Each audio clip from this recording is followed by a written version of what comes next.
What brings you here, Gallagher? Some friends from the old days. Do you have a moment to spare, Siobhan? Oh, I have the whole day to spare. Ladies and gentlemen, welcome to Dream Jolt Hostelry. This bar offers a wide variety of drinks, but we draw the line at Soul Glad. Why settle for ordinary when you can experience extraordinary? We're dedicated to serving up nothing but pure joy and laughter. What would you like to drink? I'll whip it up for you. Oh, look! A lady as cool as Serval! Who's Serval? Will you, introduce me to her? Huh? Oops. She's heard us. Just spare them, my esteemed bartender. I'll take over the bar today. I'm getting up there in age, and I need some practice before I forget the skills that used to put food on my table. Where did you stash the ingredients? They're all under the counter. Since our guests have traveled from afar, shouldn't you whip up some special drinks? That's exactly what I had in mind. Hey, my friends, do me a favor. Go around the bar and bring me any ingredients you fancy. The discussion might take quite some time, so I'll prepare some customized, non-alcoholic drinks for you. In the bar? But aren't all the ingredients right there on the counter? Why, we're in a dream, my lovely lady. You can help yourself to anything if you wish for it. Comfort, hunger, confusion, or even boredom. It's all within reach, right at your fingertips. Oh, did you hear that? She just called me my lovely lady. Even in reality, mixing drinks is more than just throwing ingredients together. A bartender needs to capture the bar's atmosphere, master technique, and spin a tale of mystery and anticipation. Only then can a perfect drink crafted with a customer's life story be created. In other words, what you get from your drink is down to luck, so don't overthink it. Indecisiveness has no place when it comes to enjoyment. Can this be used for mixing drinks? Oh, and there's a note underneath. Exchange with your precious things. Oh, what should we exchange for it? And who should we give our stuff to?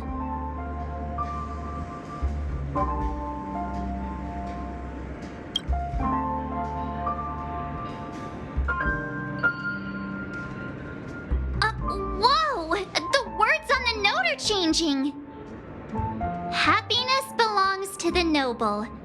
Does this mean we can take it? Doing good deeds does pay off. Thank you.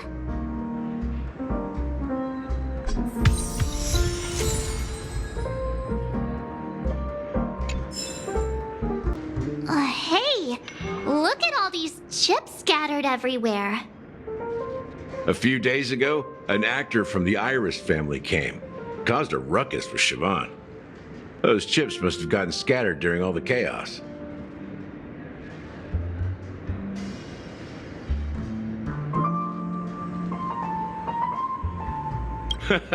That's a clever metaphor. That being said, opening a bar in this place, filled with monsters, is quite a feat. Siobhan must have a lot of tricks up her sleeve, right? You'll have to ask her yourself to find out. But I have a feeling she won't budge unless you impress her with an incredible drink.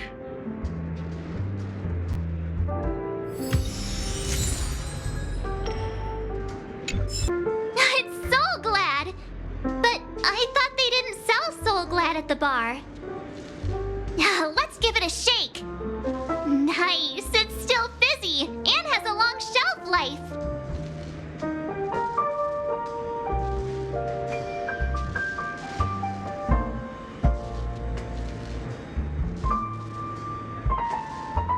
That's possible. You see Soul Glad everywhere these days, so it wouldn't be a surprise if someone brought a bottle here. Why don't they sell Soul Glad in this bar? Did something happen? It's all about the bartender's pride. It wouldn't make sense for customers to come here and order drinks they can find anywhere else. That's the mindset I use when I brew my coffee. You're right, Himeko. That's quite a stash. Not sure if it's enough. Stay out of my way. I'm looking for Siobhan. Huh? What's all the commotion about?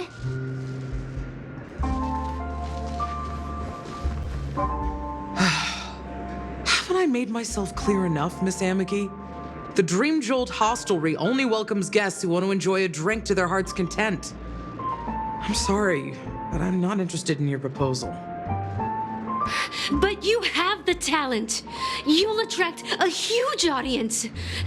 You're destined for the Iris' stage, not for this rundown shack. Come with me. We'll become the talk of Penacony, a shining light into every corner of the dreamscape. Please, Siobhan, I really need you. As you see, I'm entertaining my guests. Don't make me repeat myself. Fine. If you don't come along, I'll just sit here and not go anywhere else. Give me a sparkling drink. Sweet. With extra ice. Just one moment. What's her deal? We can't discuss the case with other people hanging around the bar. Hey, can you do that clockwork trick of yours again?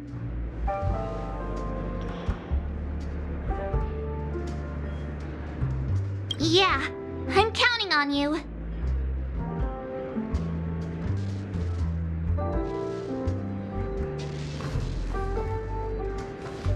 You're one of Siobhan's guests, right?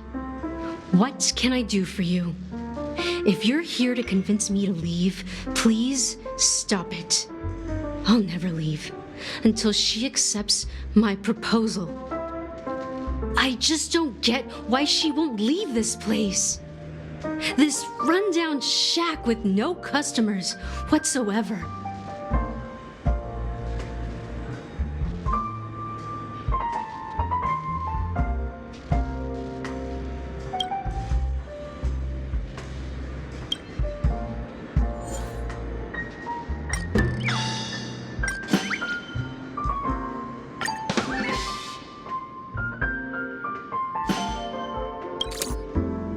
I've seen it.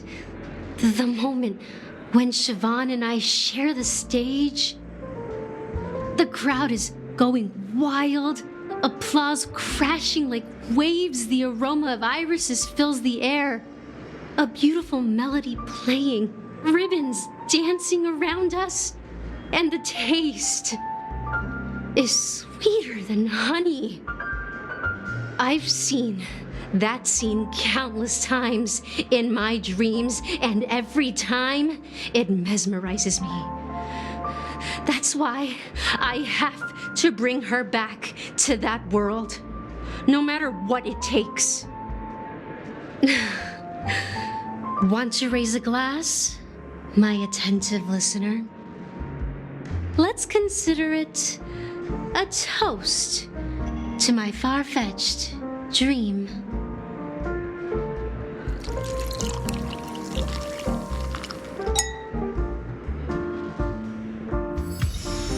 She's still not leaving. Maybe I'll have to try again. I just don't get why she won't leave this place. This rundown shack with no customers whatsoever.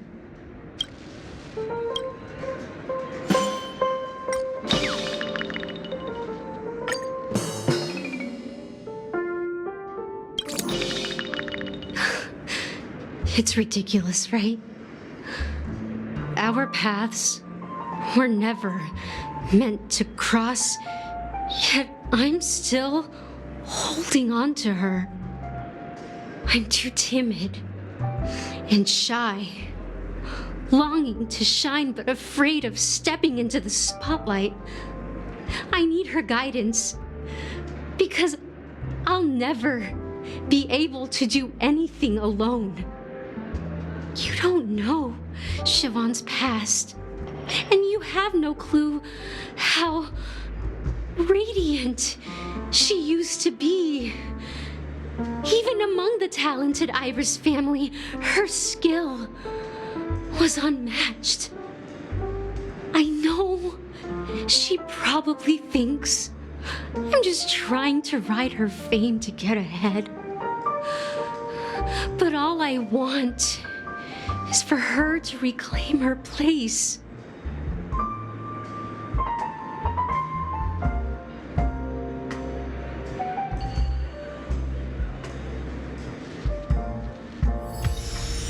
She's still not leaving. Maybe I'll have to try again. I just don't get why she won't leave.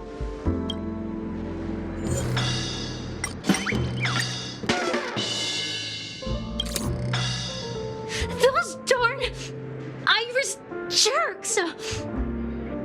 They're the ones who forced Siobhan into hiding here, running this pesky bar. It's all their dirty scheming. I get it now. She's not leaving because she doesn't want to run into them again. I can help clear the way for her. I can do her a favor. I'll go back and write a letter to the Dream Master exposing the crimes committed by the Iris family. Siobhan will definitely appreciate it. Well, talking to you has got me feeling a bit down. My thoughts are swirling, making my mind clear, and bringing tears to my eyes. Maybe I should find a place to reflect on what Siobhan truly means to me. Here's the payment for the drinks. Please, pass it on to her. I'm leaving now. Amaki has left? That's good for her. Radiant dreams may be enticing, but they're nothing more than dreams. Her drink is on the house. Please keep the money. When you're ready, go to Gallagher. I can tell he's itching to show off his skills.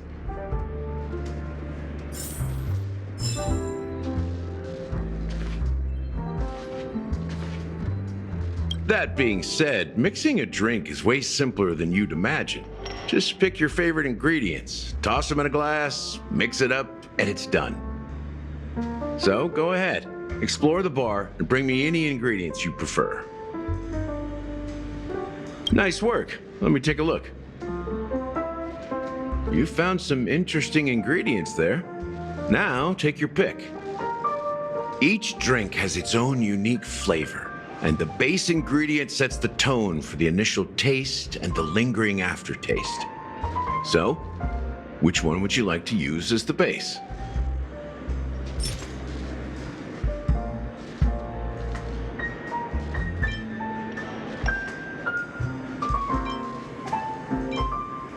Sweeter than Susa juice and more bitter than dream syrup. Dream in a bottle. That's a metaphor for Penacony itself. Now that you've chosen the base, it's time to pick the adjunct.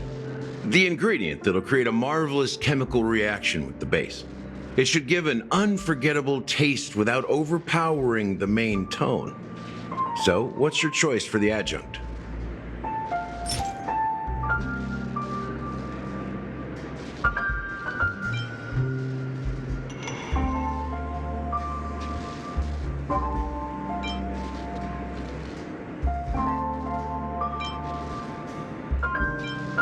The taste is not very intense, yet evocative. After those despicables sent Mikhail away, I found myself lost in the wilderness of my dreams. They say that even the dirt here oozes with sweetness. All I tasted was stoic bitterness. Mikhail. Almost there. Let's pick a decoration. Which style do you prefer? Anything you need, I've got it.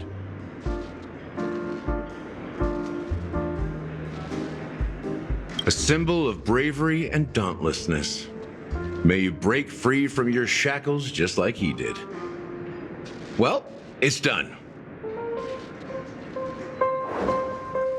Here's to you, Watcher, with this glass of the long goodbye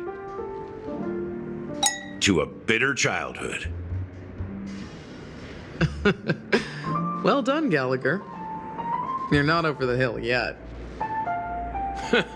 So, are you satisfied? Oh, the flavors! They're way more sophisticated than Soul Glad. The richness and layers of these flavors are a masterpiece, especially with the adjuncts. I can taste the spicy and sour notes with a hint of sweetness. I'm not entirely sure what it all means. Maybe Mr. Gallagher can shed some light on it. Well, if you're expecting a profound answer, I'm afraid I'll disappoint you. The imagery it implies is pretty straightforward.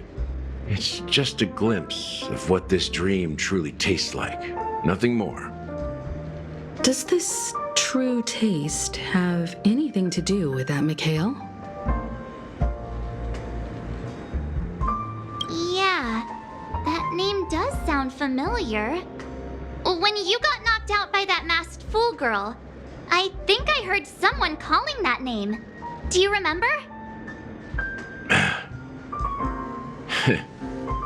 I was right about you. You guys seem to know quite a bit, and now there's no reason to hide anything from you anymore. Let's dig deeper into the case, and of course, I'll tell you a story about Mikhail. All right, let's start with what we know based on the clues the family has. It seems that Firefly isn't a local or an invited guest. In other words, she's a stowaway.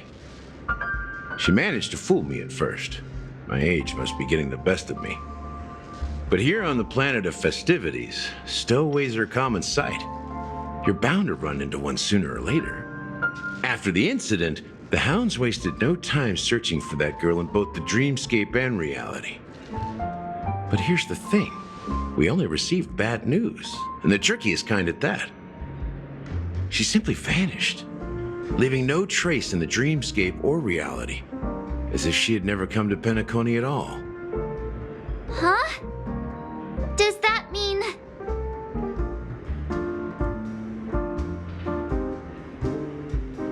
That's impossible. The problem now is not that she's dead, but that it's as if she had never existed in the first place. Let me be frank. This case, actually, is unlike anything the Bloodhound family has dealt with before. Dealt with before? So, death does happen in Penacony, if I understand correctly. You've witnessed it, so there's no need to hide. Even the shiniest city has its dark side. We're all adults here. Surely I don't need to explain too much to you. Confronting the family based on that alone would be naive. Death may occur in sweet dreams. So what? Such events are highly unlikely and only affect a tiny number of people. If you really want to delve deeper into this case, you need to understand the true problem with the family. I guess it's time to tell the story of that Mikhail. You're very perceptive. The Astral Express has received that music box too, right? Do you know the secrets it holds? There's a message. Witness the impossible in the realm of dreams. Find the legacy of the Watchmaker, father of Penacony, and thus the answer to the question, why does life slumber? That's the exact wording. Hey, why are you laughing? Wait, did you write it? It's quite poetic. No, but I'm the officer in charge of this case, so how could I not know? I'm sure you must have noticed that this message didn't come from the family. You might have even guessed that the relationship between the family and the watchmaker isn't as close as it seems. That's just our speculation. Actually, it's hard to believe that the father of Penacony and its actual managers are at odds. Now I can assure you that your speculation is absolutely correct. The family has considered the watchmaker an enemy for a long time, but the hounds haven't been able to track him down, as he seems to be living only in the characters and stories he created. Let me ask you a question. Have you ever wondered why the family allowed the watchmaker to send out such a ridiculous message to the outside world, inviting you here and causing chaos? So, you want to seize this opportunity to expose the watchmaker? Well, now you understand why the Oak family authorized the Nameless to assist in the investigation, but kept you in the dark, right? Because the watchmaker is not the legend of the land of the dreams at all. He's the most shameful stain in the history of Penacony, and he's the root cause of all the anomalies in the dreamscape. You don't get it? Well, I mean, Mikhail, the betrayer of the family, he's the watchmaker.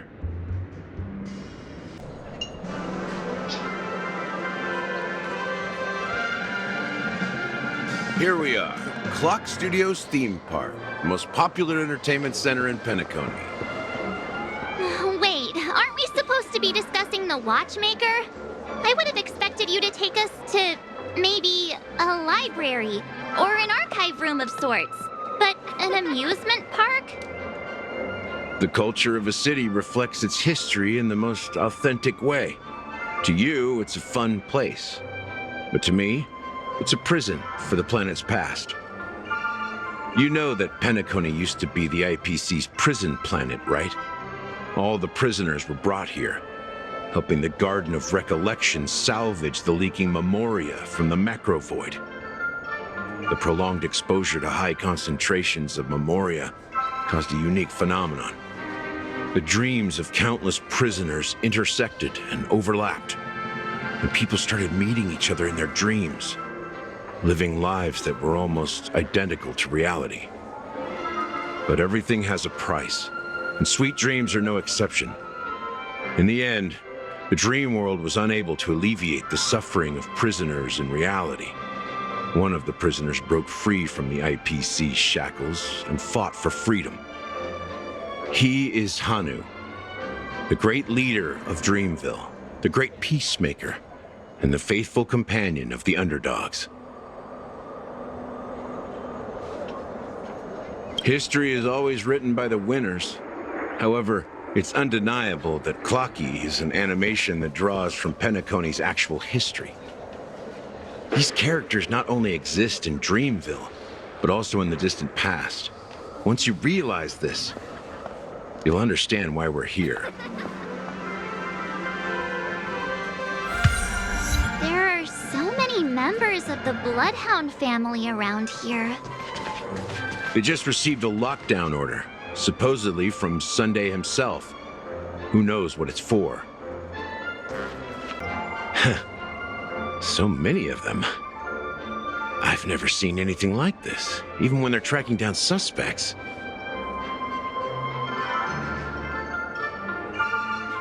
We don't need to go in. We don't want to draw any unwanted attention inside. We can just talk here. Let's find a quiet spot and continue our conversation. The view here is great, right? We can see everything from here, including Clocky. If all the characters in the animation are based on characters in reality, then Clocky's counterpart is definitely the Watchmaker. In the animation, he's Hanu's partner and one of the founders of Dreamville. Does that mean the Watchmaker was personally involved in that war and sided with Asdana? It was a monumental war for freedom. Hanunu fought alongside a motley crew of masked fools, nameless, history fictionologists, mourning actors, omen vanguards, even visitors from beyond the sky. In the end, they emerged victorious. Among them was the person who would eventually be known as the Watchmaker. But if you do the math, doesn't that mean the Watchmaker was around for several centuries? I'm not sure, but Mikhail was already the Watchmaker when I met him, so maybe he inherited the title. How old are you now, Mr. Officer? I'm 13. No way. Not even close. Hanunu freed the frontier prison, but peace still eluded him. With limited resources, threats from the outside world, and internal conflicts between major prison districts, the future of Asdana was uncertain. It wasn't until the Watchmaker approached the family with the idea of turning the prison into the planet of festivities that Penacony finally gained its name and glory. Thus, he became known as the Father of Penacony. But didn't you say the Watchmaker betrayed the family? And you said you were his companion, so that means you... No, I'm not his companion, but rather one of his many children. But I am indeed a traitor. Not to the family, but to Mikhail. What did you do? I did nothing. And that's the worst betrayal of all. Just like you, I had close companions. We dedicated ourselves to Penacony. But the Oak family, they set us up. Mikhail was too old to protect his children anymore. So we left the family to find our own path. We were branded traitors of the Harmony, even though the true traitors were someone else. While they continue to praise the Watchmaker's name in the world, behind closed doors, they condemn him on a pillar of shame. Nevertheless, we wanted to clear his name. We intended to find the real traitor, the one responsible for all this, and restore harmony to Penacony. But we failed. Too much time had passed, and the land of the dreams had become deeply corrupted. After countless fruitless pursuits, I gave up. Like a lost dog. The family accepted me and made me an officer, supposedly as a form of forgiveness. But it was actually a punishment. Since then, I've been completely cut off from my partners and my past. As for Mikhail, I heard he died in obscurity, in a place where no one could find him. That's when I realized that the Penacony I once knew would never return. We're truly sorry for what happened. But this is not the end of the story, right? Apparently, someone has inherited the title of the Watchmaker and has been secretly working against the family all this time.